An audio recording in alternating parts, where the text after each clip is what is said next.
بسم اللہ الرحمن الرحیم۔ السلام علیکم۔ روزانہ واقعات سننے کے لیے اس چینل کو سبسکرائب کریں۔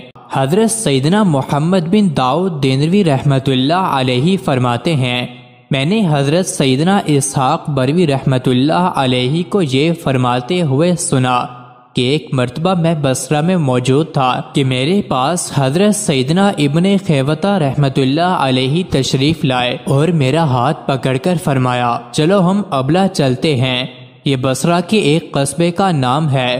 چنانچہ ہم سفر پر روانہ ہوئے۔ بدر کامل نے اپنی روشنی سے سارے قصبے کو نور بار کیا ہوا تھا، ہر طرف خاموشی کا سما تھا۔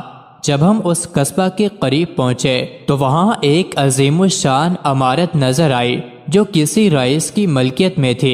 پھر یکایک خاموش فضاؤں میں سرنگی بجنے کی آواز آئی۔ جب ہم اس سمت گئے تو دیکھا ایک لونڈی محل کے قریب بیٹھی سرنگی بجا رہی ہے اور بار بار ایک شعر گنگنا رہی ہے جس کا مفہوم یہ ہے، تم روزانہ بدلتے ہو کیا؟ تمہیں اس کے علاوہ بھی کوئی شے زیبا ہے؟ اس عمارت کی ایک طرف ایک فقیر دو چادروں میں لپٹا ہوا بیٹھا تھا۔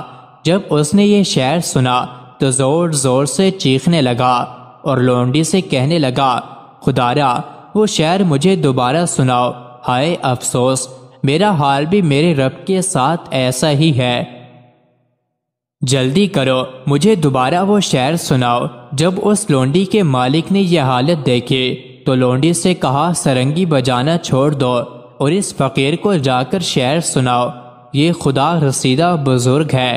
چنانچہ وہ لونڈی اس فقیر کے پاس آئی اور وہ شعر پڑھتی جاتی اور فقیر چیختا جاتا اور کہتا، خدا کی قسم میری حالت بھی میرے رب کے ساتھ ایسی ہی ہے۔ پھر یکدم اس نے ایک دل خراش چیخ ماری اور زمین پر گر پڑا۔ ہم اس کے پاس گئے اور اسے ہلا جلا کر دیکھا تو اس کی روح قفس عنصری سے پرواز کر چکی تھی۔ جب یہ خبر اس عظیم الشان عمارت کے مالک کو پہنچی تو وہ نیچے آیا اور اس فقیر کی لاش کو اپنے گھر لے گیا۔ ہمیں اس واقعے پر بہت افسوس ہوا۔ پھر ہم اپنے کام کے سلسلے میں آگے روانہ ہو گئے۔ جاتے وقت ہم نے دیکھا صاحب عمارت نے اپنے سامنے موجود تمام آلات لہو و لعب توڑ دیے تھے۔ پھر جب صبح ہمارا گزر اسی مقام سے ہوا تو دیکھا اس عمارت کے گرد لوگوں کا جمع غفیر ہے اور وہاں اس فقیر کا جنازہ رکھا ہوا ہے۔ ایسے لگتا تھا گویا پورے شہر بھر میں اس فقیر کی موت کی اطلاع پہنچا دی گئی ہے۔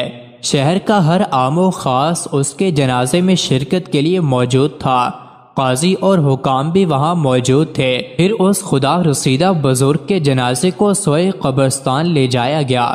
اس کے پیچھے فوجی لشکر اور عام و خاص کا ہجوم تھا۔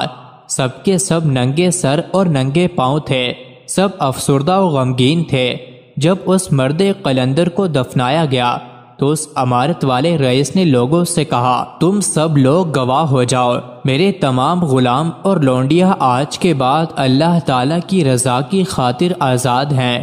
میری تمام جاگیر اور مال و دولت سب اللہ تعالیٰ کی راہ میں وقف ہے۔ میری ملکیت میں 4000 دینار ہیں، میں انہیں بھی اللہ تعالیٰ کی راہ میں وقف کرتا ہوں۔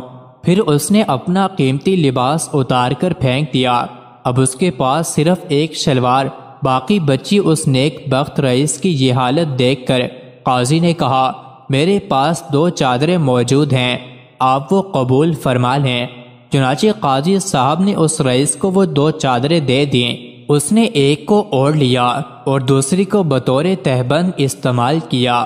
لوگ میت سے زیادہ رئیس کی اس حالت پر روئے۔